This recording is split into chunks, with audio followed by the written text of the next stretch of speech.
দুর্নীতি কমাতে চাইলেও এর লাগাম যেন কোনোভাবেই টেনে ধরা যাচ্ছে না, তাই কাঙ্ক্ষিত লক্ষ্য অর্জন হচ্ছে না বলে মন্তব্য করেছেন বিডার নির্বাহী চেয়ারম্যান চৌধুরী আশিক মাহমুদ বিন হারুন।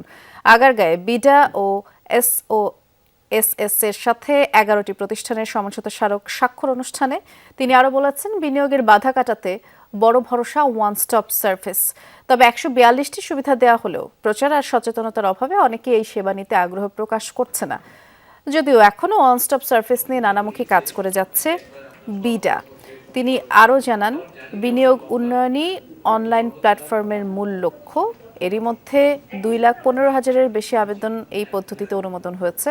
সেবা প্রদানের পরিধি বাড়াতে মোট 52টি সংস্থার সাথে সমঝোতার স্মারক স্বাক্ষরিত হয়েছে। এই তালিকায় রাজস্ব বোর্ড, বিদ্যুৎ বিতরণ কোম্পানি, সিটি কর্পোরেশন, বাণিজ্যিক ব্যাংক রয়েছে। কেন আসলে মানুষ এই ওয়ান স্টপ সার্ভিস ইউজ করতে চাচ্ছে না?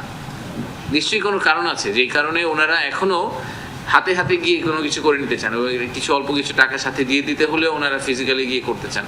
কেন ওনারা ডাইরেক্ট এসে আমাদের এখানে করতে চাচ্ছেন না? এই ইনপুটটা যদি আপনারা মার্কেট থেকে পান, আপনাদের যারা স্টেক হোল্ডার তাদের কাছ থেকে পান, কাইন্ডলি আমাদেরকে দিবেন। আমরা চেষ্টা করব যে সেই আমাদের সিস্টেমটাকে অতটুকু ইমপ্রুভ করার জন্য।